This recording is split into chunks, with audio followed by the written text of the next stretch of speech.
Kalau lagi jatuh cinta, rasanya semua apapun akan kita lakukan. Bayangkan kalau kasih kita kepada Tuhan sebesar itu, seberapa jauh kita akan bertindak untuk melakukan apapun menyenangkan hatinya tanpa peduli apa kata orang. Let's dive deeper into the verse and verse.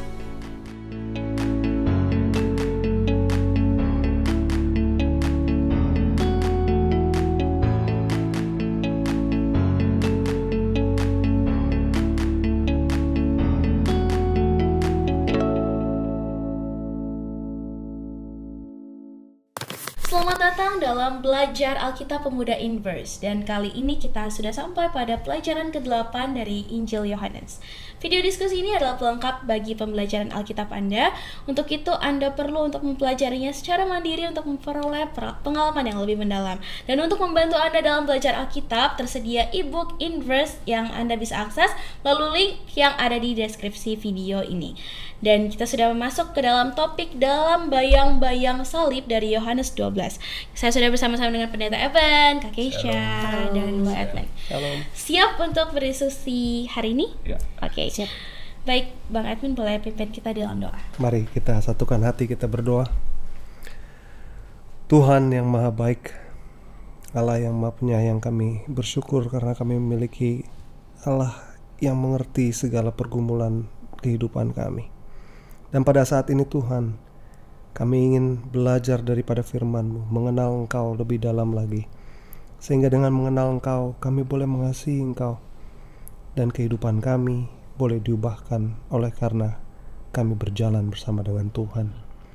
Kami serahkan Tuhan segala pemikiran kami melalui kuasa Roh Kudus Tuhan yang akan mengatur dan menginspirasi masing-masing kami. Di dalam nama Yesus Kristus yang adalah Tuhan dan Juru Selamat kami yang hidup. Amin. Amin.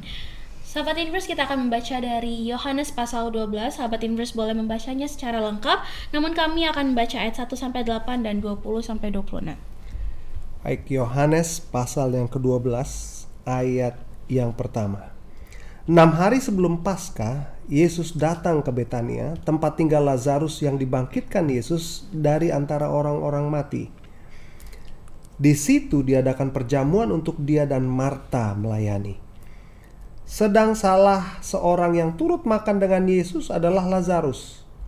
Maka Maria mengambil setengah kati minyak narwastu murni yang mahal harganya, lalu meminyaki kaki Yesus dan menyekanya dengan rambutnya, dan bau minyak semerbak di seluruh rumah itu.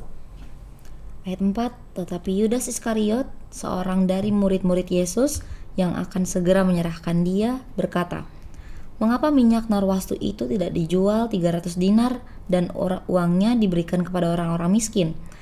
Hal itu dikatakannya bukan karena ia memperhatikan nasib orang-orang miskin, melainkan karena ia adalah seorang pencuri. Ia sering mengambil uang yang disimpan dalam kas yang dipegangnya. Ayat 7, maka kata Yesus, biarkanlah dia melakukan hal ini mengingat hari penguburanku, karena orang-orang miskin selalu ada pada kamu, tetapi aku tidak akan selalu ada pada kamu.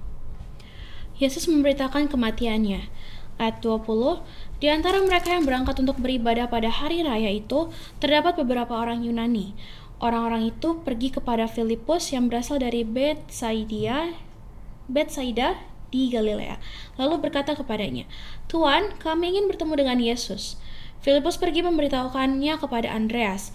Andreas dan Filipus menyampaikannya pula kepada Yesus. Tetapi Yesus menjawab mereka, katanya, "Telah tiba saatnya Anak Manusia dimuliakan. Aku berkata kepadamu, sesungguhnya jikalau biji gandum tidak jatuh ke dalam tanah dan mati, ia tetap satu biji saja.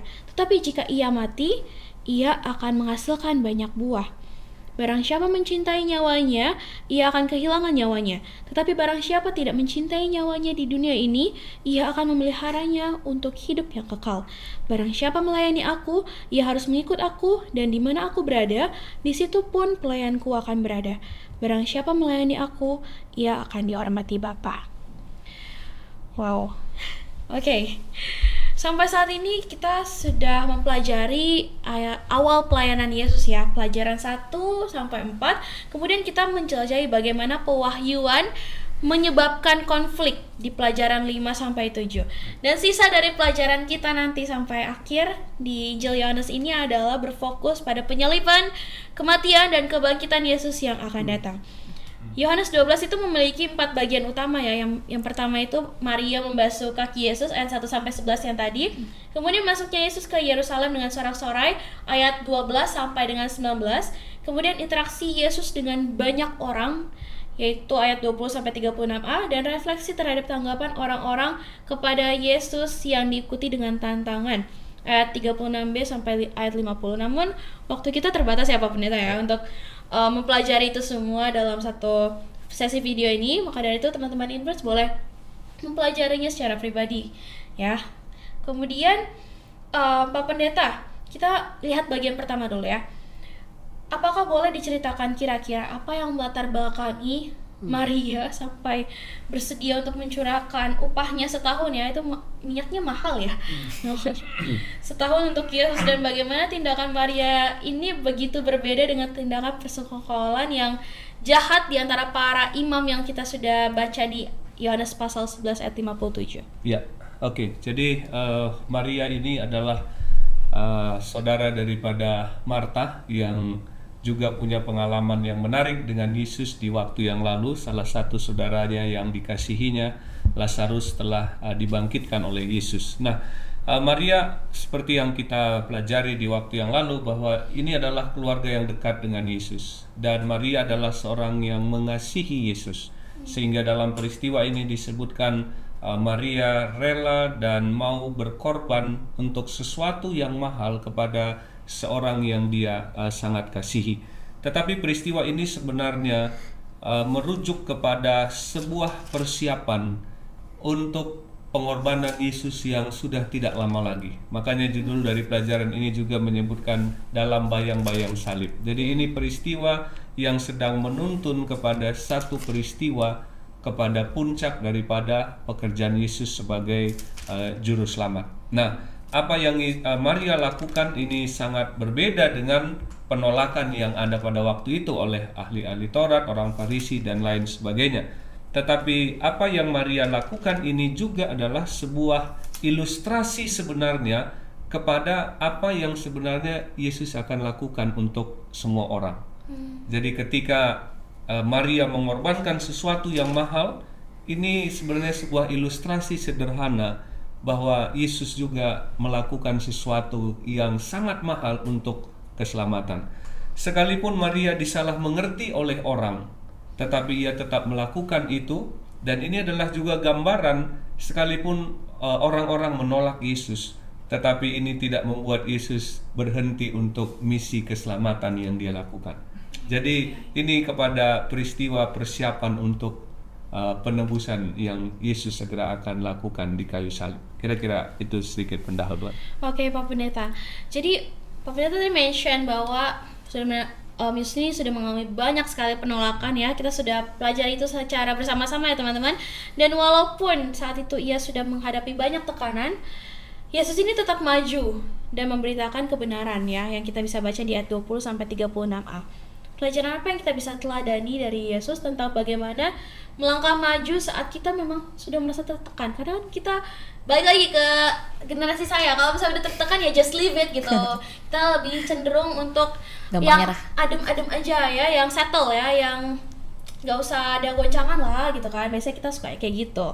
Jadi bagaimana ini Bang Edmund kalau ya memang ini tantangannya. Yeah. Tapi saya melihat di dalam cerita ini suatu hal yang menarik. Kalau kita baca di dalam Yohanes 12 yang kita tadi baca, ayat yang ke-28, perhatikan bagaimana Yesus menanggapinya.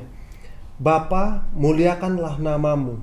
Maka terdengarlah suara dari sorga, aku telah memuliakannya dan aku akan memuliakannya lagi. Dia di ujung dari pelayanannya, dia tahu nanti dalam beberapa hari kemudian dia akan disalibkan ya. Dia sudah tahu ini minggu terakhir dia ada di dunia bersama dengan murid-muridnya, tapi dia tetap fokusnya adalah kemuliaan Tuhan. Lihat ini, bagaimana Yesus fokus kepada misinya, Dia tidak terganggu dengan bahwa akan ada kematian di depannya. Dia tetap mengandalkan kekuatan dari Tuhan. Dia panggil Bapaknya untuk bisa Tuhan dimuliakan melalui apa yang akan terjadi di hari-hari berikutnya. Nah, ini mungkin kita juga di dalam kehidupan ini memang tadi tekanan itulah sebetulnya yang membuat permata itu jadi permata. Kalau dia tidak ada ditekan di dalam bumi ini, permata itu hanya jadi pasir. Dan tidak akan menjadi hal yang berharga di mata orang. Tapi kita bisa melihat orang-orang yang menghadapi tekanan yang luar biasa, kehidupannya luar biasa, ya kan? Benar. Orang-orang yang sudah melalui api, mereka itu menyala-nyala kemanapun mereka pergi. Jadi kita bisa melihat melalui pengorbanan Yesus, bagaimana dedikasi Yesus terhadap misi memberikan harapan bagi kita bahwa pada saat kita di ujung harapan sudah hampir sirna, Yesus masih memanggil Bapaknya. Yesus masih memanggil Tuhan untuk supaya Tuhan dimuliakan melalui apapun yang terjadi di dalam tekanan yang dihadapi. Amin.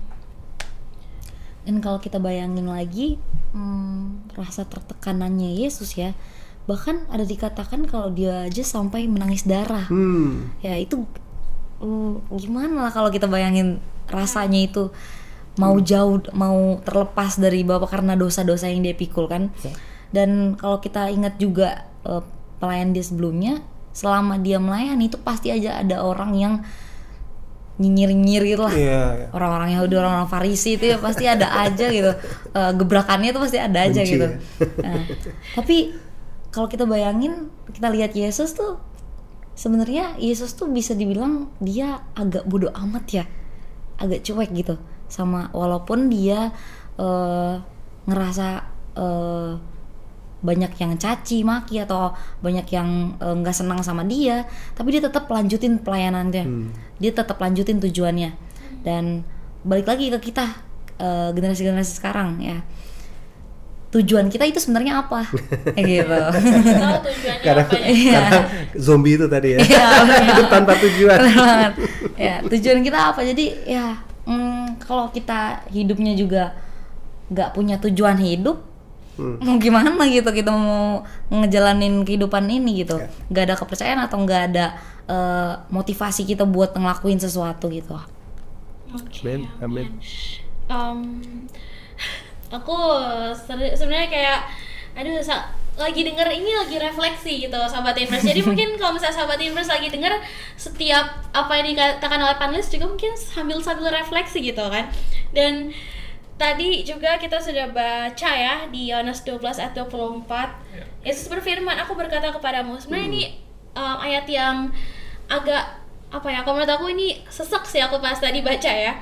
"Aku berkata kepadamu, sesungguhnya jikalau biji gandum tidak jatuh ke dalam tanah dan mati, ia tetap satu biji saja. Tetapi jika ia mati, ia akan menghasilkan banyak buah." Gitu.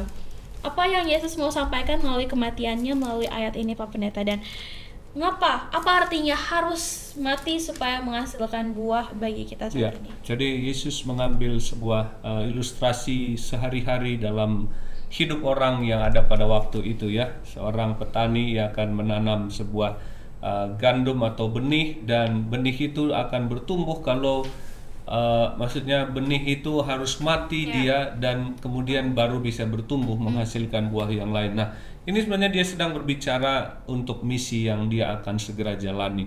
Jadi dari awal sejak Maria melakukan sesuatu untuk dirinya, ini sudah merujuk kepada pengorbanannya. Ketika Maria membasuh kaki Yesus, ini menuju juga kepada Yesus yang akan membasuh kaki murid-muridnya, artinya memberikan pengampunan, merendahkan hati. Ketika botol minyak narwastu yang mahal itu dipecahkan, ini melambangkan juga tubuh Yesus yang akan terpecah. Dan kemudian ketika wanginya itu dicium oleh banyak orang, ini menggambarkan bahwa kematian Yesus itu akan memberkati dan menyelamatkan semua orang. Dan kemudian Yesus mengambil ilustrasi ini menggambarkan bahwa dia harus mengalami kematian itu supaya ada jaminan kehidupan bagi banyak orang. Sama seperti benih tadi yang ditanam, benih itu harus mati, dan dari kematian sebuah benih itu yang kemudian akan bertumbuh dan menghasilkan bulir-bulir benih gandum yang lain. Nah, ini merujuk kepada apa yang segera Yesus akan alami dalam kehidupannya sebagai penyelamat daripada manusia. Oke, kalau mau lihat lagi tuh pernyataan Yesus ini buat saya secara pribadi tuh kayak sesek, karena berarti sebesar itu ya kasih Yesus pada kita gitu. Bahkan dia sudah tahu dia mau mati demi buahnya itu buat kita, dan tadi aroma dari minyak itu bisa semerbak kita cium akhirnya. Jadi refleksi lagi seberapa cinta kita pada Yesus gitu ya tadi ya. Dan kalau misalnya mau lihat lagi tadi, apa yang bagi kita saat ini buah itu, Keisha? Buah itu ya, kalau kita lihat kan ini satu biji itu kalau mati dia bisa tumbuh lagi jadi gandum yang menghasilkan banyak biji. Dan ada satu ayat yang bagus banget di Lukas 9 ayat 23, katanya kepada mereka semua, setiap orang yang mau mengikut aku, ia harus menyangkal dirinya, memikul salib setiap hari dan mengikut aku. Jadi kalau kita tarik buat diri kita sendiri, apa yang bisa mati dalam diri kita? Ego atau rasa tinggi hati kita, kesombongan kita.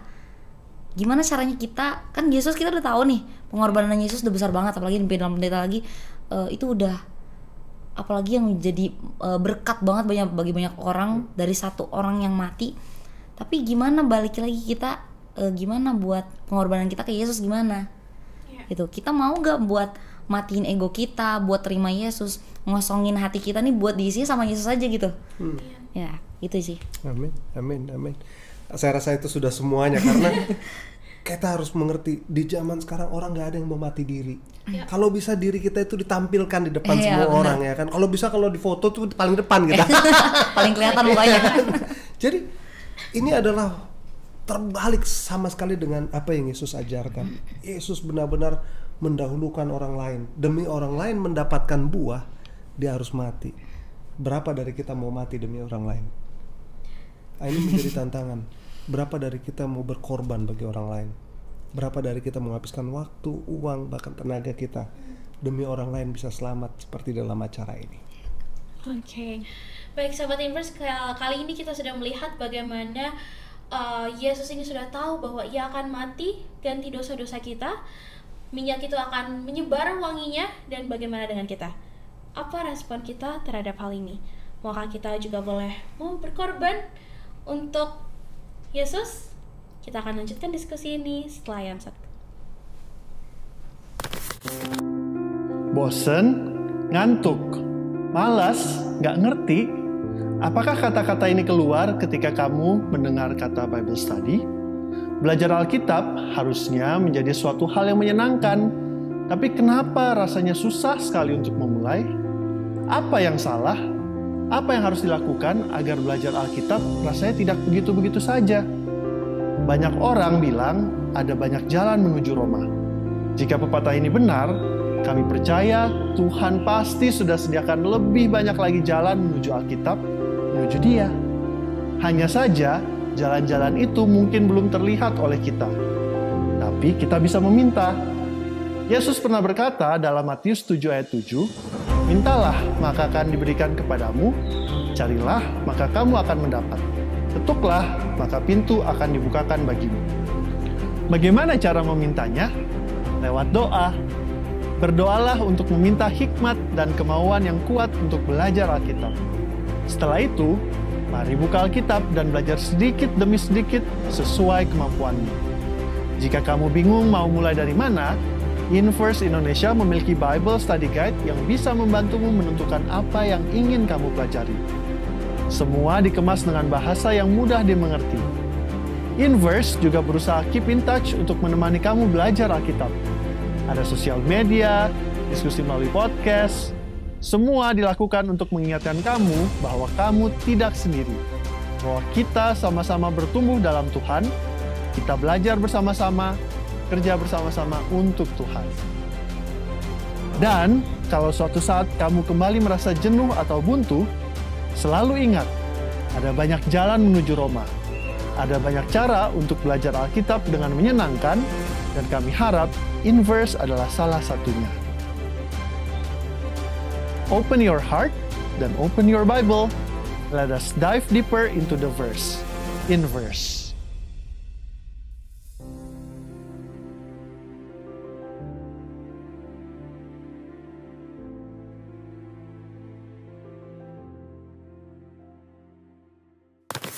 Terima kasih sahabat Inverse untuk tetap bersama-sama dengan kami. Mari kita lanjutkan diskusi ini. Tadi kita sudah melihat bagaimana Maria melakukan sesuatu untuk Yesus tapi malah direspon negatif ya oleh orang lain, bahkan dari murid Yesus sendiri ya.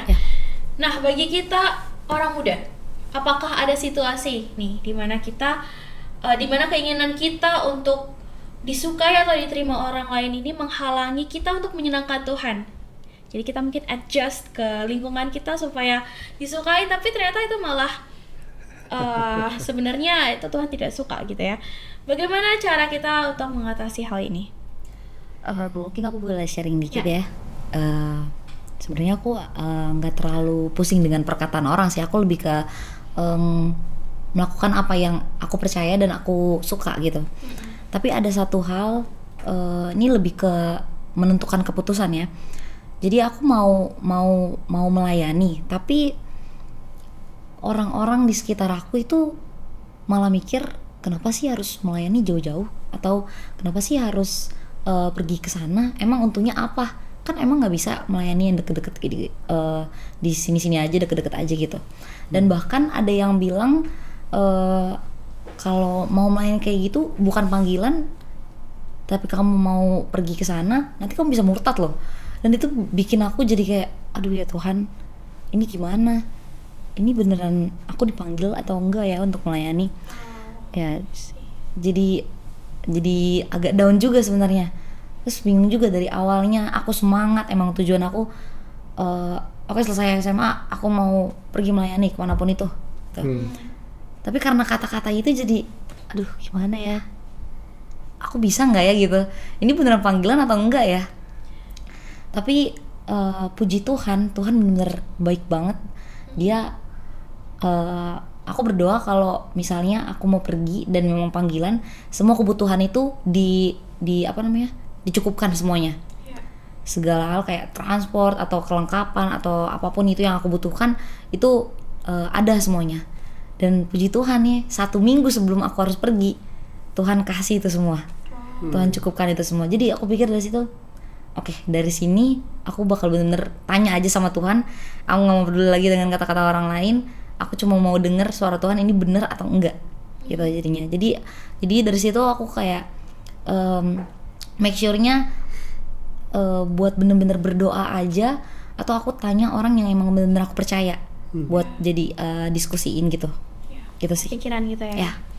Nice. Ya, jadi memang seringkali kita dihadapkan kepada pilihan itu ya, mau berterima kepada banyak orang yang ada di sekitar kita, walaupun mungkin bertentangan dengan hati nurani kita yang sudah dituntun oleh Roh Tuhan, atau ya mengikuti dorongan hati yang kita sudah gumuli dengan Tuhan, tapi sedikit berbeda dengan cara pandang di sekitar kita. Tapi kita harus punya satu pemahaman bahwa kebenaran itu tidak ditentukan oleh suara mayoritas atau pendapat banyak orang, tapi kebenaran selalu berdasarkan apa yang Tuhan ingin kita lakukan dalam hidup kita, tentu sesuai dengan firman-Nya. Nah, saya juga punya pengalaman dari satu anggota gereja yang saya sangat kenal baik, ketika ia menjalankan bisnisnya secara bisnis sangat sukses dari sisi finansial, tetapi ketika dia bertobat, ada perubahan hidup di dalam kehidupannya, ia memilih bisnis-bisnis yang benar-benar bersih dan meninggalkan usaha-usaha yang selama ini bagi dia tidaklah pas. Sebenarnya hanya bagi banyak orang mungkin tidak terlalu masalah, dia distributor minuman-minuman keras yang berizin, yang tidak menyalahi undang-undang negara. Tapi hatinya dia bilang, ketika saya menjadi seorang Kristen, saya tidak lagi mau berbisnis dan menjadi pemasok. Dia pemasok utama di satu wilayah yang beromset miliaran, bukan hanya puluh dan ratus juta. Tapi dia tinggalkan itu, dan orang-orang mengatakan, wah ini bodoh, ini bisnis dan lain sebagainya. Tapi dia bersaksi bagaimana hati nuraninya yang dia sudah gumuli dengan Tuhan, lebih dia ikuti dengan tidak melakukan lagi hal-hal yang sebelumnya ia lakukan. Walaupun bagi pendapat banyak orang di sekitarnya itu sesuatu yang tidak tidak baik mungkin ya, atau sesuatu yang dianggap mungkin dalam tanda kutip bodoh karena bisnis yang sangat sukses itu seperti itu. Nah, tapi sekali lagi bahwa kita juga sebagai sahabat-sahabat orang muda, mari kita memilih untuk melakukan hal yang benar itu, walaupun mungkin bagi pendapat banyak orang di sekitar kita bukanlah sesuatu yang mereka sepakat dan setuju. Karena bisa saja apa yang sepakat dan setuju bagi banyak orang tidak sepakat dan setuju di pemandangan Tuhan. Ini krisis identitas sebetulnya di zaman sekarang ya. Benar. Saya perlu katakan ada satu kata di Alkitab, idol. Dalam bahasa Inggrisnya idol, dalam bahasa Indonesia idola. Supaya jelas ya. Kata idol itu adalah sesuatu yang Tuhan katakan, jangan membuat bagimu patung, idol, dan menyembah kepada. Orang zaman sekarang berbeda. Kita hunting untuk pengakuan, untuk like. Iya kan? Kita hunting supaya banyak orang like kita gitu loh, supaya kita dijadikan idola, supaya kita disembah. Kan maksudnya kan itu kan. Inilah penipuan yang setan berikan, bahwa engkau akan seperti Allah, disembah. Jadi harus juga kita melihat krisis identitas zaman sekarang mendorong orang-orang muda kita untuk mendapatkan saya. Tapi sebaliknya apa yang Yesus ajarkan melalui Yohanes 12 ini, Yesus mengutamakan orang lain dan dia berkorban demi orang lain. Di mana kita bisa dapatkan gambaran seperti ini di zaman sekarang? Susah. Kita hanya bisa dapatkan dalam firman Tuhan dan kehidupan orang-orang yang diubahkan. Tadi pendeta sudah sampaikan, orang-orang yang benar-benar bertemu dengan Yesus seperti Maria Magdalena dari Betani ini, yang kehidupannya diporak-porandakan, dan pada saat dia bertemu dengan harta yang begitu hebat ini, dia jual semuanya demi mendapatkan harta yang di dalam Yesus. Ini tadi omsetnya miliaran, di-cut semuanya itu suatu bukan miliaran ya. Bukan ini hal yang mudah loh. Bukan cuma jutaan ya, miliaran omsetnya. Dan saya tertarik juga nih, orang-orang muda ini kan tadi Bang Edmund bilang juga mencari identitas gitu. Seperti misalnya di lingkungan, jangankan di lingkungan kampus atau apa, di lingkungan gereja sendiri, kalau nggak ikut tren ini, kayaknya tren TikTok atau apa, kayaknya nggak seru deh. Atau mungkin kalau misalnya di lingkungan kampus yang non Advent, atau mungkin di kampus Advent sendiri ya, lo kalau nggak minum kayaknya nggak diterima gitu. Jadi supaya bisa diterima oleh teman-teman, supaya punya teman, gue harus melakukan hal yang sama dengan teman-teman gue gitu, ya kan? Suka seperti itu. Kalau misalnya saya nggak minum, nanti yang ada cupu kamu gini. Kalau nggak nyoba ngisep rokok sekali, lu gimana sih ini. Jadi itu kita banyak anak-anak muda itu hidup di lingkungan yang seperti itu. Kayaknya udah pernah nemu? Banyak Banyak banget. Nah, ini gimana nih kalau misalnya dari perspektif Pak Pendeta dan Bang Edmund aja ya. kita anak-anak mudanya ceritanya di sini. Ya, jadi memang kita dipanggil untuk berani berbeda. Di dalam prinsip-prinsip kita harus punya integritas. Integritas itu kita melakukan hal yang benar sekalipun tidak ada orang melihatnya. Itulah orang yang punya integritas. Dan tantangan, tekanan seperti itu dihadapi oleh orang-orang muda kita ya. Nah, namun yang saya bisa pahami adalah teladan-teladan di dalam Alkitab itu menjadi satu pelajaran bagi kita. Bagaimana Daniel berani berbeda dengan orang yang ada di sekitarnya, bagaimana Yusuf berani berbeda dengan orang yang ada di sekitarnya, dan dia teguh berdiri di dalam prinsip kebenaran walaupun mungkin mendapat penolakan dari orang-orang yang ada di sekitarnya. Dulu guru saya pernah bilang, ikan matilah yang ikut arus kemana saja dia pergi, katanya. Tapi kalau ikan yang hidup, ia akan berenang melawan arus. Jadi kalau rohani kita mengalami kematian, artinya memang sedang lumpuh, ya memang kita akan cenderung ikut arus karena ikan mati. Tapi kalau rohani kita sehat, rohani kita hidup, maka kita berani juga melawan arus, dalam tanda kutip, arus yang membawa kita kepada kesesatan. Nah, jadi orang-orang muda harus punya satu pendirian, berdiri teguh di dalam kebenaran walaupun melawan arus, tapi itu harus kita lakukan demi keselamatan dan kehidupan kita yang lebih baik, demi masa depan kita yang lebih cerah. Iya.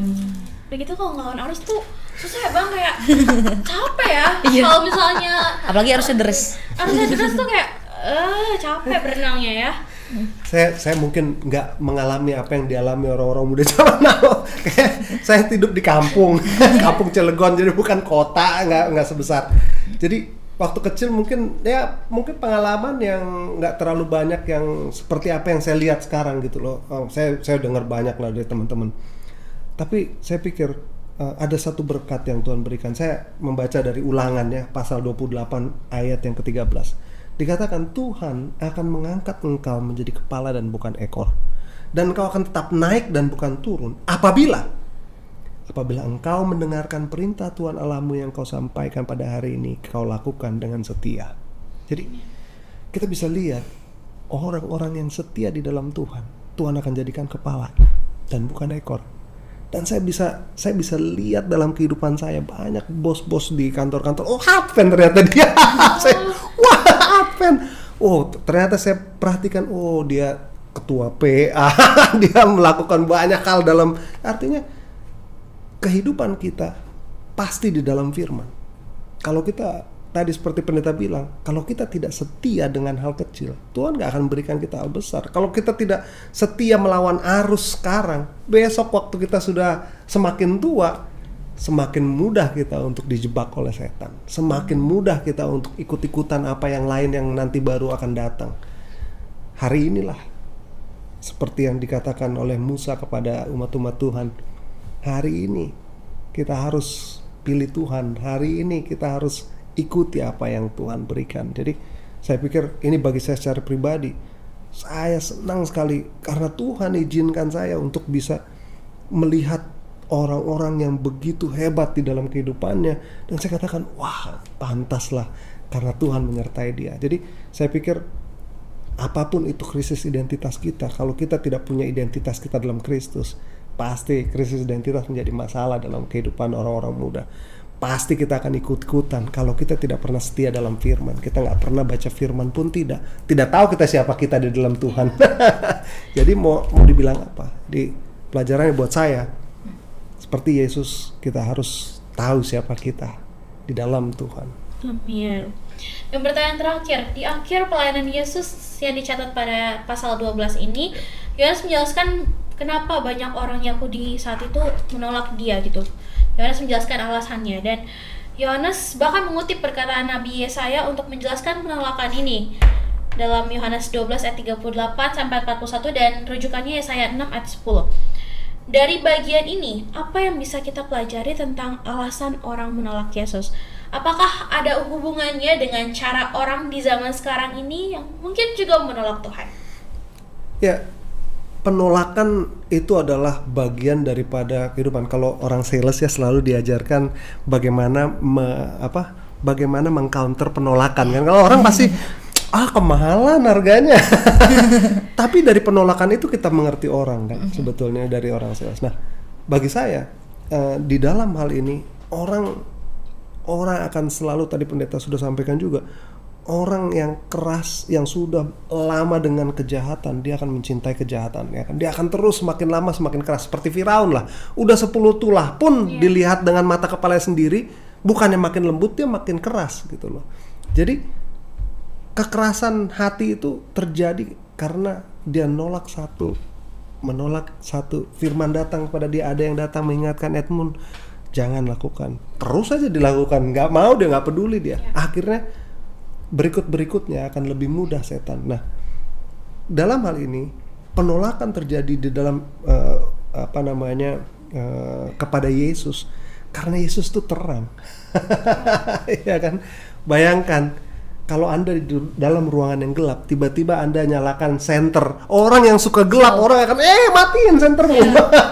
Silau. Malah disuruh matiin kita. Betul. Jadi sadar dan yakin bahwa kalau kita menjadi terang bagi Tuhan, pasti saya yakin akan ada orang yang benci kepada Anda. Akan ada orang yang menyuruh Anda, jangan sok suci Anda. Iya kan?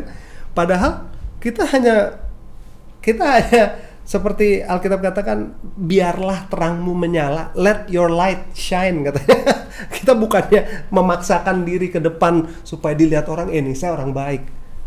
Tapi orang tetap aja akan, penolakan akan terjadi. Dan tentunya di dalam cerita ini mereka juga takut.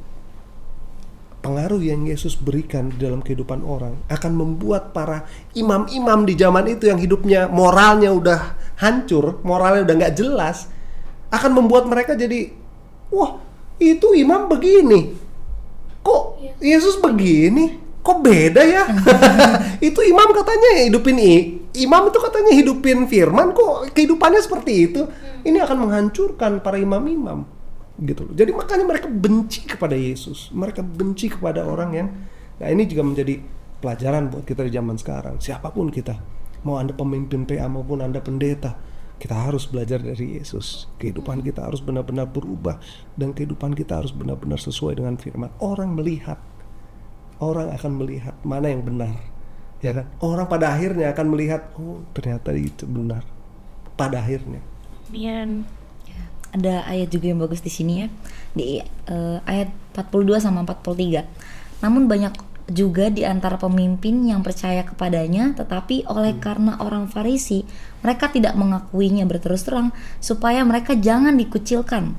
Sebab mereka lebih suka kehormatan manusia daripada kehormatan Allah. Dan ada satu pengalaman aku pas aku melayani,